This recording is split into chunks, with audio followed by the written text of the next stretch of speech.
नमस्कार दोस्तों, news centre bye Jitu में आपका स्वागत है।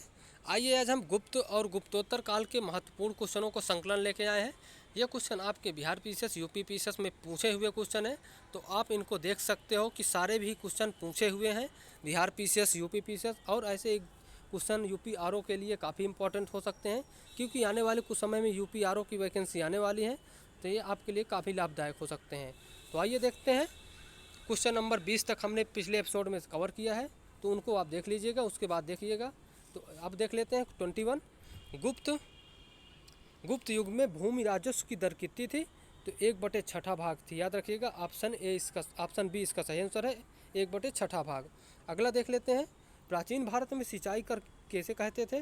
तो प्राचीन भारत में सिंचाई कर विदग भागम कहते थे। याद रखिएगा, काफ़ी इंपॉर्टेंट है, यूपी पीसीएस मेंस में आया हुआ है। तो प्राचीन भारत में सिंचाई कर को क्या कहते थे? तो विदग भागम कहते थे।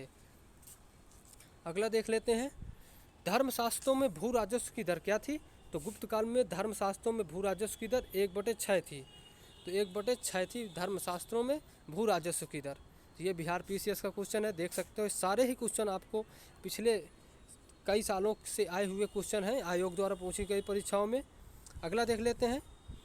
Question number 24। गुप्त काल में उत्तर भारतीय व्यापार निम्नलिखित में से किस बंदरगाह से संचालित होता था? तो इसका सही आंसर है ताम्रलिप्ति। ये पश्चिम बंगाल में है। याद रखिएगा, वेस्ट बंगाल का काफ़ी फेमस वेस्ट बंदरगाह था, और ये गुप्त काल का भी सबसे ज़्यादा फेमस बंदरगाह था ताम्रलिप्ति, क्योंकि इसी बंदरगाह से फिर फाहियान अपने देश गया था। तो ताम्रलिप्त याद रखिएगा। अगला देख लेते हैं। गुप्त काल में गुजरात, बंगाल, दक्कन एवं तमिल राष्ट्र में स्थित केंद्र किससे संबंधित थे? तो ये वस्त्र उत्पादन से संबंधित थे। ये भी याद रखिएगा, ये आरएएस राजस्थान में पूछा हुआ क्वेश्चन है कि गुप्त काल में गुजरात, बंगाल, दक्कन एवं तमिल राष्ट्र किससे संबंधित थे? तो वस्त्र उत्पादन से संबंधित थे। आगे देख लेते हैं। Question number 26। अधोलिखित में से कौन गुप्तकालीन स्वर्ण मुद्रा है? तो गुप्तकालीन स्वर्ण मुद्रा कौन है? ये है दिनार। याद रखिएगा, गुप्तकालीन स्वर्ण मुद्रा है दिनार। ऑप्शन बी इसका सही आंसर है। आगे देख लेते हैं। गुप्तकालीन रजत मुद्राओं को नाम दिया गया था, तो ये रूपक। तो ये रूपक गुप्त काल में रजत मुद्राओं को नाम दिया गया था। ये भी आईएएस में पूछा हुआ क्वेश्चन है। ये सारे क्वेश्चन आपको आयोगों द्वारा पूछी गई परीक्षाओं के हैं, इसलिए काफ़ी इंपॉर्टेंट है। इन्हीं क्वेश्चनों को बार बार एग्जामों में रिपीट किया जाता है। तो आगे देख लेते हैं। Question number 28। रजत सिक्के जारी करने वाला प्रथम गुप्त शासक कौन है? तो ये चंद्रगुप्त प्रथम है। याद रखिएगा, चंद्रगुप्त प्रथम ने सबसे पहले सिक्के जारी किए, और वो सिक्के सबसे पहले रजत से जारी किए गए थे। ये देख लीजिए, यूपी की लोअर पीसीएस द्वारा पूछे गए क्वेश्चन हैं। आगे देख लेते हैं। किस शासक वंश ने मंदिरों एवं ब्राह्मणों को सबसे अधिक ग्राम अनुदान में दिया था? तो इन्होंने गुप्तों ने दिया था। इसका कारण भी था, क्योंकि गुप्त वैष्णव धर्म के अनुयायी थे, जिस कारण से वैष्णव धर्म के लिए इनकी अगाध प्रेम था। इसी कारण से इन्होंने वैष्णव धर्म के सबसे ज़्यादा मंदिर बनवाए, और इसी कारण से उन्होंने सबसे ज़्यादा ग्राम भी दान भी दिए। अगला देख लेते हैं 30 नंबर। सांख्य पुनर्जन्म या आत्मा के आवागमन के सिद्धांत को स्वीकार नहीं करता। और देख लेते हैं क्वेश्चन नंबर 2। सांख्य की मान्यता है कि आत्मज्ञान ही मोक्ष की ओर ले जाता है, न कि कोई ब्रह्म प्रभाव वाला कारक। तो इसके केवल 2 सही है। इसमें ये स्वीकार नहीं करता, अर्थात ये स्वीकार करता है। ये इसका गलत है, और ऑप्शन 2 सही है। तो ऑप्शन इसका 2 सही है, ऑप्शन बी इसका सही आंसर है। क्वेश्चन नंबर 31 देख लेते हैं। दिल्ली की कुव्वतुल इस्लाम मस्जिद के प्रांगण में उन्नत प्रसिद्ध लौह स्तंभ किसकी स्मृति में है? तो ये चंद्र की स्मृति में है। याद रखिएगा, ये चंद्रगुप्त अर्थात चंद्र से चंद्रगुप्त की स्मृति में है लौह स्तंभ। याद रखिएगा, कुव्वत इल इस्लाम मस्जिद के प्रांगण में उन्नत प्रसिद्ध लौह स्तंभ चंद्रगुप्त द्वितीय ने बनवाया था, तो ये उसी की स्मृति में वहाँ पर रखा गया है। अगला देख लेते हैं। Question number 32। गुप्त सम्राट स्वयं के लिए दैवीय अधिकारों का दावा करते थे। और देख लेते हैं, उनका प्रशासन नितांत केंद्रीकृत था। तो केंद्रीकृत तो गलत है, क्योंकि इनके समय में सामंती व्यवस्था प्रारंभ हो गई थी, इसलिए ऑप्शन 2 सही है, 2 गलत है इसका। तो ऑप्शन 2 काट दो, तो आराम से आपको एलिमिनेशन मेथड से ऑप्शन सी इसका सही आंसर आ जाता है। और देख लीजिए, भूमि अनुदान की परंपरा को विस्तारित किया। तो जब भूमि अनुदान की परंपरा को विस्तारित किया तो सामंतवाद आ गया इनके शासनकाल में, तो इस कारण से इसका ऑप्शन सी सही है। अगला देख लेते हैं, महाभाष्य के लेखक पतंजलि समसामयिक थे, तो पतंजलि पुष्यमुत्र शुंग के समसामयिक थे। ऑप्शन सी इसका सही आंसर है।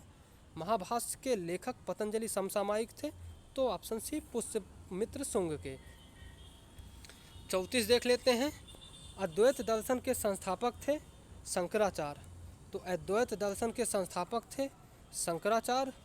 अगला देख लेते हैं, निम्नलिखित में से किसका संबंध वेदांत दर्शन के साथ नहीं है, तो निम्नलिखित में से किसका संबंध वेदांत दर्शन के साथ नहीं है, तो ये अभिनव गुप्त का संबंध वेदांत दर्शन के साथ नहीं है, ऑप्शन बी।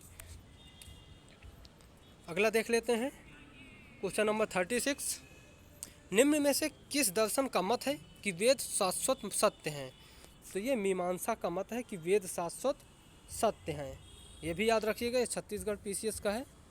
अगला देख लेते हैं, कर्म का सिद्धांत संबंधित है, तो कर्म का सिद्धांत मीमांसा से संबंधित है, ऑप्शन बी इसका सही आंसर है। ये UP PCS 1997 में क्वेश्चन पूछा गया है। अगला देख लेते हैं, जब तक जीवित रहो सुख से जीवित रहो, चाहे इसके लिए ऋण लेकर ऋण ही लेना पड़े, क्योंकि शरीर के भस्मीभूत हो जाने पर पुनरागमन नहीं हो सकता। पुनर्जन्म का निषेध करने वाली यह उक्ति किसकी है, तो यह चारवाकों की है। चारवाकों ने कहा है, पहले घी पियो, दूसरों से उधार लेकर घी लो और उसे पियो और शरीर बनाओ, फिर उन्हीं से लड़ाई करो। तो ये चारवाकों की मान्यता थी, तो इन्होंने इस प्रकार की मान्यता दिया था, तो ऑप्शन डी इसका सही आंसर है। देख सकते हो IAS में पूछा हुआ ये क्वेश्चन है।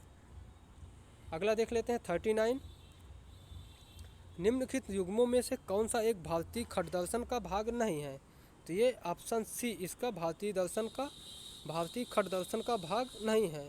लोकायत और कापालिक, तो लोकायत और कापालिक भारतीय खट दर्शन का भाग नहीं है, लोकायत और कापालिक, ऑप्शन सी इसका सही आंसर है। क्वेश्चन नंबर 40 देख लेते हैं, सुमेलित करना है इसमें।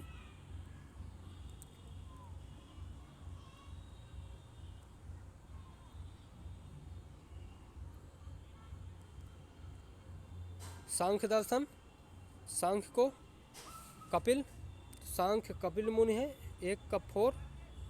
और देख लेते हैं, योग पतंजलि, न्याय गौतम। आप इतने ही मिला लो, आपका पूरा मिल जाएगा कि A का 4, A का 5, सांख्य का कपिल। देख लीजिए एक ही ऑप्शन में है, तो इसका सही ऑप्शन सी इसका सही आंसर है।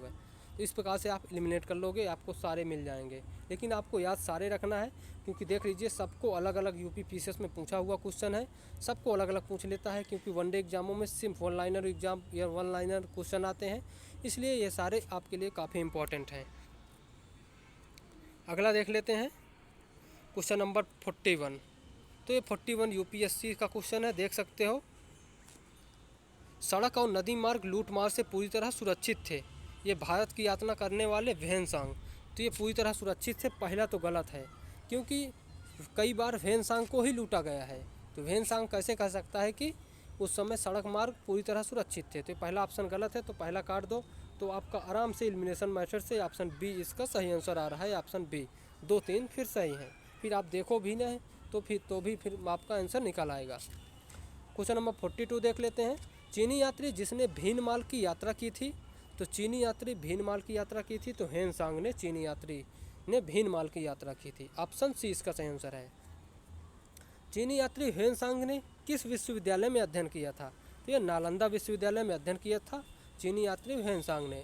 अगला देख लेते हैं, आज भी भारत में ह्वेनसांग को याद करने का मुख्य कारण क्या है, तो आज भी भारत में ह्वेनसांग को याद करने का मुख्य कारण है CU की उनकी रचना, तो ये CU की उनकी रचना उनको याद करने का सबसे मुख्य कारण है। क्वेश्चन नंबर 45 देख लेते हैं, ह्वेनसांग की भारत में यात्रा के समय सूती कपड़ों के उत्पादन में सबसे प्रसिद्ध नगर कौन था, तो ये मथुरा था, ऑप्शन सी इसका सही आंसर है। तो ओके दोस्तों, थैंक यू, बाय, मिलते हैं आपसे नए वीडियो में।